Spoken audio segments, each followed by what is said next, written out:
Bismillahirrahmanirrahim. Assalamualaikum warahmatullahi wabarakatuh. Teman-teman sekalian, kita hari ini akan lanjutkan sharing dan konten tentang libatin Allah. Konten libatin Allah ini sebetulnya konten tentang ilmu akidah dan ma'rifatullah, ilmu tentang yakin kepada Allah dan bagaimana cara bersandar dan bergantung kepada Allah Subhanahu wa taala dengan lebih mengenal kebesaran Allah, baik sifat-sifat Allah, nama-nama Allah, kekuasaan Allah, dan seterusnya. Sehingga dengan kita belajar ma'rifatullah ini, kita jadi tahu bagaimana harusnya kita berinteraksi dengan Allah. Kaifa nata'amal ma'allah fi hayatina. Gimana cara kita melibatkan Allah dalam kehidupan kita sehari-hari. Kenapa penting sekali melibatkan Allah dalam kehidupan kita sehari-hari? Karena sesungguhnya manusia itu tidak bisa hidup hanya dengan mengandalkan dirinya. Orang kalau misalnya cuma mengandalkan dirinya, maka hidupnya akan banyak zalal. Zalal itu banyak trouble, banyak mentoknya. Karena kita ini dhaif, kita ini halu'ah, kita ini ajula, kita ini banyak keterbatasannya. Bahkan cenderungnya manusia itu rugi. Sebagaimana yang kita sering ulang-ulang ayatnya, innal insan lafi khusr. Manusia itu pada dasarnya banyak merugikan diri sendiri, kecuali kalau dia beriman kepada Allah, artinya dia bergantung kepada Allah, illal ladzina amanu, dan seterusnya. Makanya belajar melibatkan Allah itu sesuatu yang sangat darurat ya, sesuatu yang sangat penting dalam kehidupan kita. Kalau kita pengen ada keajaiban dalam hidup kita, atau pengen dikasih jalan keluar ketika kita mentok, atau kita pengen meraih hal-hal yang kita anggap mustahil. Kenapa? Karena kata mustahil itu hanya berlaku untuk kita, tidak berlaku untuk Allah, karena Allah ala kulli syai'in qadir. Banyak hal yang bagi kita itu jauh, tapi bagi Allah dekat. Bagi kita itu besar, tapi bagi Allah itu kecil. Bagi kita itu mahal, bagi Allah itu murah. Bagi kita itu tinggi, nggak terjangkau, bagi Allah itu rendah dan sangat mudah gitu. Bagi kita sulit, bagi Allah itu mudah. Jadi kalau kita hidup hanya dengan mengandalkan diri kita, banyak hal yang akan kita hadapi dengan hanya berkeluh kesah. Tapi kalau kita hidup dengan melibatkan Allah, justru kita akan menjadi orang yang optimis. Lalu ketika kita dapat masalah, kita sabar. Kalau kita dapat nikmat, kita syukur. Dan itulah hakikat dari kebaikan hidup seseorang. Antara sabar, syukur, karena kedua-duanya adalah khair. Kedua-duanya adalah kebaikan bagi dia. Pada episode kali ini saya akan mencoba untuk berbagi dengan teman-teman sebuah hikmah. Hikmah itu kalau dalam bahasa Arab kata para ulama artinya al-isabah fil qawli wal amal. Baik atau tepat dalam ucapan dan tepat dalam perbuatan. Jadi orang yang hakim, orang yang ahli hikmah itu ucapannya itu tepat. Jadi pas gitu, ucapannya itu mengena, ucapannya itu sesuai dengan kadarnya, tidak berlebihan, tidak juga kurang. Itulah orang yang hikmah atau hakim. Nah, di antara orang-orang yang hikmah itu nanti kita juga mengenal namanya Luqmanul Hakim. Di dalam Al-Quran ada suratnya, yaitu surat Luqman. Nah, ada banyak sekali hikmah yang disampaikan para ulama tentang bagaimana cara kita melibatkan Allah. Dan hikmah ini pasti diambil dari Al-Quran dan hadis yang kemudian dibahasakan ulang dengan bahasa para ulama. Salah satu kitab yang saya suka banget yang isinya adalah kumpulan hikmah-hikmah, kumpulan kata-kata yang bijak dan penuh dengan kebaikan, itu adalah kitab Al-Hikam yang ditulis oleh seorang ulama besar dari Mesir yang bernama Ibnu Athaillah As-Sakandari. Nah, beliau menulis kitab hikam yang sangat terkenal. Salah satu di antara hikmah yang luar biasa tentang bagaimana cara kita melibatkan Allah itu, beliau mengatakan, min alamatil i'timad 'alal amal nuqsanur raja' 'inda wujudiz zalal.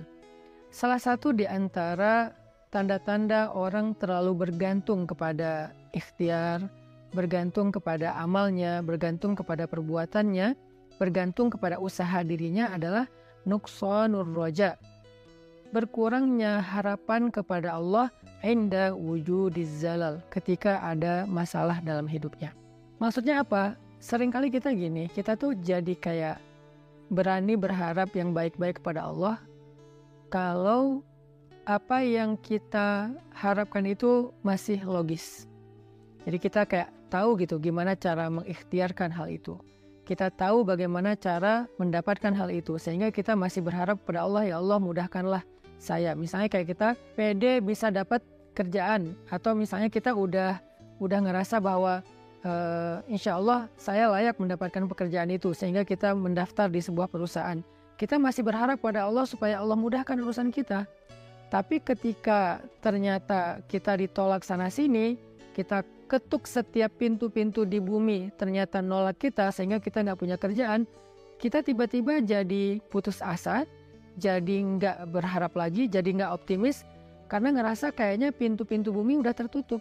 Karena ngerasa kayaknya ikhtiar kita itu udah mentok, kayaknya udah nggak ada lagi perusahaan yang bisa kita hubungi gitu. Sehingga ketika pintu-pintu di bumi udah tertutup, kita jadi berkurang juga harapan kita kepada Allah. Padahal orang yang baik dalam melibatkan Allah dalam hidup itu justru di saat pintu-pintu di bumi tertutup, dia masih berharap kepada Allah. Di saat itulah Allah terlibat. Jadi jangan sampai ketika pintu bumi tertutup, manusia meninggalkan kita, jalan-jalan ikhtiar itu kayaknya udah mentok, kita jadi berprasangka buruk dan tidak lagi berani berharap yang baik-baik kepada Allah. Justru ketika keadaan kita lagi sulit, keadaan kita lagi mentok, pintu-pintu di bumi tertutup, manusia meninggalkan kita, justru saat itulah saat kita bisa melibatkan Allah seutuhnya, karena tidak tercampur dengan keyakinan kita kepada makhluk. Dan saat itulah saat yang paling ajaib, saat kita mentok. Maka harusnya ketika kita mentok, ketika kita merasa kayak nggak ada harapan di antara manusia atau di bumi, kita justru semakin besar harapannya kepada Allah Subhanahu wa Ta'ala.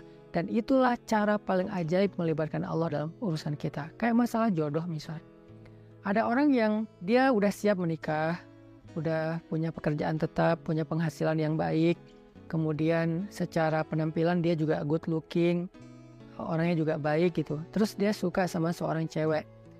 Datanglah dia untuk melamar cewek tersebut. Dan sepertinya cewek itu juga kayaknya perhatian sama dia. Sehingga dia nggak tahu GR apa enggak, dia kayak berharap kayaknya nih udah waktunya nih saya serius dan melamar dia.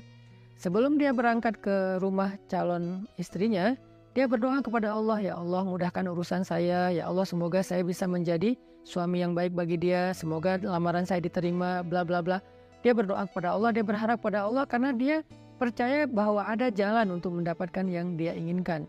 Lalu ketika yang terjadi justru sebaliknya, dia ditolak walaupun dengan cara baik-baik, atau bahkan mungkin dengan cara yang agak sedikit kasar. Perempuan itu menolak dia, atau calon mertuanya yang menolak, ayah dari perempuan itu yang menolak, atau mungkin ada banyak masalah lain yang terjadi sehingga nggak bisalah dia melamar perempuan itu. Apakah dia masih berharap kepada Allah? Kalau dia sudah tidak lagi berharap pada Allah, berarti selama ini dia sebetulnya lebih bergantung kepada ikhtiarnya, kepada usahanya daripada kepada Allah. Makanya tidak terjadi keajaiban. Bukan begitu cara melibatkan Allah. Justru ketika lamarannya ditolak, saat itulah dia bisa mengandalkan Allah seutuhnya. Karena tidak bisa lagi mengandalkan good looking, gak bisa lagi mengandalkan mapan, gak bisa lagi mengandalkan ikhtiar-ikhtiar manusiawi. Saat itulah dia seutuhnya bisa mengandalkan Allah, dan itulah cara melibatkan Allah untuk mendapatkan keajaiban dalam hidup. Sehingga jangan berputus asa dan jangan nyerah. Kalau nggak bisa mengetuk pintu hati manusia, maka ketuklah pintu rahmat Allah Subhanahu wa Ta'ala. Dan Allah lah yang membolak-balikan hati.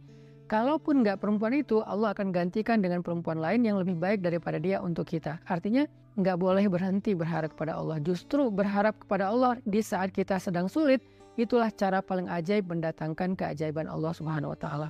Ada nasihat dari kisah Nabi Yusuf alaihissalam di dalam surat Yusuf, ketika Nabi Yakub meminta kepada anak-anaknya mencari Nabi Yusuf dan mencari adik mereka yaitu Bunyamin.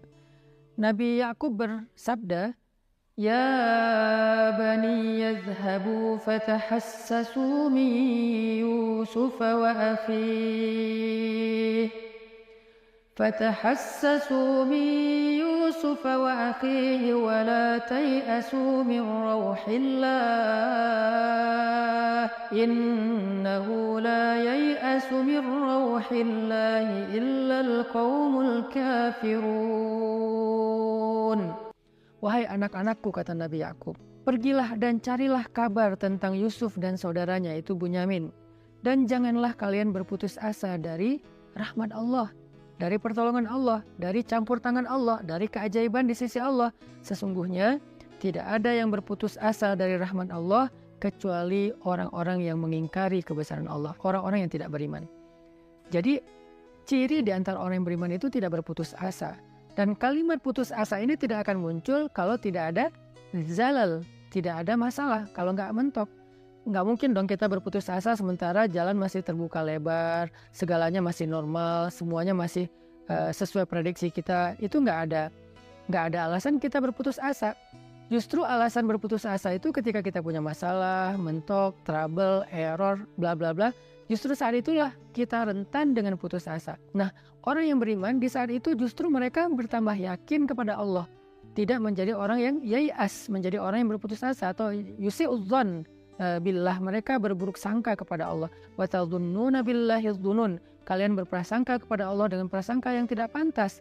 Kenapa? Karena orang beriman tidak pernah berhenti berharap kepada Allah yang baik-baik. Bahkan ketika ada masalah paling berat dalam hidupnya, saat itulah dia semakin berharap kepada Allah dan semakin bergantung kepada Allah. Dan saat itulah keajaiban Allah terjadi. Coba renungkan firman Allah di dalam surat An-Naml ayat 62. Bismillahirrahmanirrahim. Amman yujibul muttarra idza da'ah. Amman yujibul muttarra idza da'ahu wa yakshifus su' wa yaj'alukum khulafa'al ardh. أإله مع الله قليلا ما تذكرون. Siapakah yang akan memperkenankan doa orang-orang yang sedang kesulitan jika dia berdoa kepada Allah dan kemudian menghilangkan keburukan dari mereka dan menjadikan kalian sebagai pemimpin-pemimpin di muka bumi? Apakah ada ilah yang patut disembah bersama dengan Allah? Qalilan ma tazakkarun, sedikit sekali apa yang kalian mengerti. Siapakah yang akan menjawab doa orang yang ketika muttar? Apa itu muttar? Muttar itu artinya orang yang sedang dalam kesulitan yang luar biasa. Muttar itu artinya orang yang sedang dalam kesusahan yang sangat besar. Muttar itu artinya orang yang udah mentok, itulah muttar. Maka amma yujibul muttar, siapa yang akan bisa menjawab panggilan orang yang sedang muttar, yang memanggil ya Allah, ya Allah, ya Nasir, ya Azim, ya Aziz, ya Rabbal Alamin, ya Rabbi. Siapa yang akan menjawab panggilan ketika ada yang memanggil dalam keadaan kesulitan ya Allah selain Allah Subhanahu wa Ta'ala? Hanya Allah yang bisa menjawab. Ketika manusia tidak bisa menjawab, orang tua nggak bisa menjawab, teman-teman nggak bisa menjawab, mereka nggak ngangkat telepon, nggak ngebalas WA, nggak ada yang mau membantu kita, nggak ada yang yujib. La ahad yujibuna, tidak ada satupun yang menjawab kita. Faman yujibul muttar, siapa yang menjawab kita ketika dalam keadaan muttar seperti itu? Allah. Maka di dalam ayat ini Allah ngasih kita nasihat, wahai hambaku, la tahzan kalau manusia tidak menjawabmu. La tahzan kalau manusia tidak memenuhi panggilanmu. La tahzan kalau manusia meninggalkanmu, mengabaikanmu. La tahzan kalau mereka berpaling dari kamu. Kenapa? Aku tidak akan pernah meninggalkanmu. Aku tidak akan pernah menyia-nyiakanmu. Wadduha wal laili idza saja. Ma wadda'aka rabbuka wa ma qala. Ma wadda'aka rabbuka wa ma qala. Tuhanmu tidak pernah meninggalkanmu dan tidak benci kepadamu, wahai hambaku, walaupun kamu pendosa sekalipun. Ada 3 kondisi di mana seseorang itu doanya tidak ada hijab dengan Allah. Salah satu di antara 3 kondisi itu adalah ketika orang ini terzolimi. Orang yang terzolimi, walaupun dia pendosa, walaupun dia ahli maksiat, walaupun dia orang yang selama ini jauh dari Allah, tapi ketika dia dalam keadaan terzolimi, dalam keadaan susah, dalam keadaan dianiaya, dia berdoa, doanya nggak ada hijab dengan Allah loh. Walaupun dia selama ini nggak pernah sholat, walaupun selama ini dia nggak puasa, walaupun selama ini dia nggak berhijab, walaupun selama ini dia nggak pernah buka Al-Quran, walaupun selama ini dia nggak pernah mengingat Allah, tapi dalam kondisi ketika dia muttar, terzalimi, susah, maka tidak ada hijab antara dia dengan Allah ketika dia berdoa. Kenapa? Itulah istimewanya keadaan ketika orang terzalimi atau muttar. Allah nggak ngelihat dia puasa atau enggak, Allah nggak ngelihat dia sholat apa enggak. Yang Allah lihat dia memanggil Allah atau enggak. Makanya hati-hati kata Nabi dengan doa orang yang terzalimi. Walaupun orang yang terzalimi ini ahli maksiat, kalau dia terzalimi lalu dia berdoa kepada Allah, doanya nggak ada hijab. Sehingga Allah berfirman, amma yujibul muttar, siapa yang menjawab orang-orang yang sedang susah ketika dia memanggil Allah, idza da'ah wa yakshifus su', lalu Allah menghilangkan kesusahan darinya. Bahkan Allah menjadikannya sebagai pemimpin, artinya Allah berikan kepada dia kemuliaan, kekuasaan, dan segala kebaikan-kebaikan dalam hidup. Siapa? Allah. Masih ingat nggak dengan kisah seorang laki-laki soleh yang melakukan perjalanan, lalu di tengah jalan dia dirampok. Karena di zaman dulu itu kan banyak perampok atau begal di tengah jalan. Ketika dia dirampok, dia bilang kepada perampok itu, wahai rajul, wahai laki-laki, ambillah apa yang kalian inginkan, biarkan aku kembali kepada keluargaku, kepada anak dan istriku, mereka menungguku.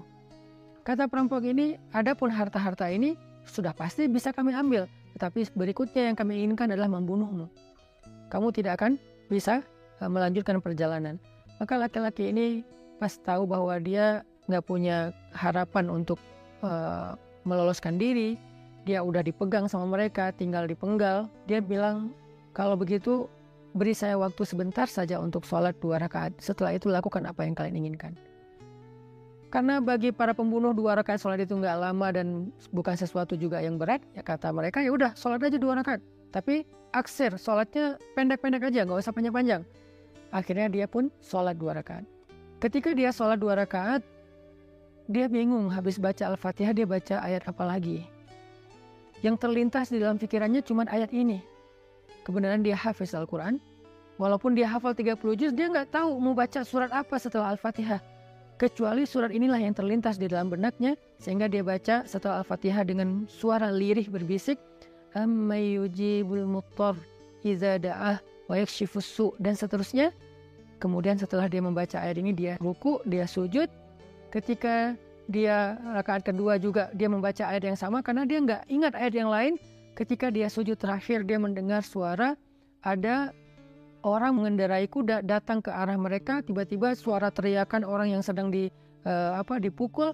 Lalu setelah itu kuda itu menjauh pergi, dan ketika dia bangkit dari sujudnya, dia tahiyat, dia salam. Selesai dia salam ke kiri, dia ngelihat para perampok-perampok itu dalam keadaan telah terkapar dan dalam keadaan tidak bernyawa. Kemudian setelah itu dia bertanya kepada laki-laki yang mengendarai kuda, ya fulan, man ant? Siapa kamu? Siapa kamu? Orang itu menjawab, aku adalah utusan dari Zat yang mendengar dan menjawab panggilan orang yang memanggilnya. Aku adalah utusan Zat yang menjawab orang yang memanggilnya, yang menjawab siapa yang dalam keadaan susah yang memanggil dia, yaitu utusan Allah Subhanahu wa taala. Akhirnya orang ini pun selamat dan membawa hartanya kembali ke kampungnya. Ini salah satu contoh kisah yang sangat terkenal di antara kisah-kisah para ulama. Bagaimana ketika kita mentok, ketika kita nggak punya jalan ikhtiar, ternyata justru saat itulah saat terbaik kita berharap pada Allah, saat terbaik kita berbaik sangka kepada Allah, saat terbaik kita melibatkan Allah dengan husnuzon dan roja, dan saat itulah saat terbaik untuk mendapatkan keajaiban dalam hidup kita. Yang terakhir, kisah 3 orang yang terkurung di dalam gua. Mereka sedang melakukan perjalanan, terjadi badai, akhirnya mereka berlindung di dalam gua. Ini terkenal juga kisahnya dengan riwayat hadis yang sahih. Ketika mereka terkurung di dalam gua, tiba-tiba batu gua itu menutup gua karena terjadi kayak longsor. Batunya menutup mulut gua. Dalam keadaan seperti itu mereka takut kehabisan udara dan mereka nggak bisa makan dan seterusnya, mereka terjebak. Tiba-tiba masing-masing berdoa dengan tawasul kepada amal-amalnya di masa lalu. Ada yang bertawasul dengan birrul walidain, ada yang bertawasul dengan sifat amanah dan adil, ada yang bertawasul dengan sifat takwa meninggalkan dosa. Sehingga singkat cerita, setelah mereka meminta kepada Allah dan bertawasul dengan amal-amal mereka, mulut gua itu terbuka, batunya bergeser dan mereka pun selamat. Kenapa ini bisa terjadi keajaiban kayak gini? Mereka udah mendorong batu itu tapi tidak sanggup. Artinya ikhtiarnya udah mentok. Apakah mereka berputus asa? Enggak. Saat itulah mereka melibatkan Allah secara utuh dan melihat keajaiban Allah Subhanahu wa taala. Maka kembali kepada hikmah dari Imam Ibnu Athaillah As-Sakandari, min alamatil i'timad 'alal amal nuqsanur raja' inda wujudiz zalal. Di antara ciri-ciri orang yang masih bergantung kepada perbuatannya, ikhtiar dan usahanya adalah berkurangnya harapannya kepada Allah ketika terjadi masalah dalam hidupnya. Maka jangan pernah berkurang harapan kita kepada Allah. Justru ketika kita punya masalah dalam hidup dan kita ngerasa tidak ada jalan di antara jalan-jalan di bumi, kita menjadi lebih berharap kepada Allah dan yakin dengan jalan-jalan yang lebih baik yang ada di langit, insya Allah. Barakallahu fikum. Wassalamualaikum warahmatullahi wabarakatuh.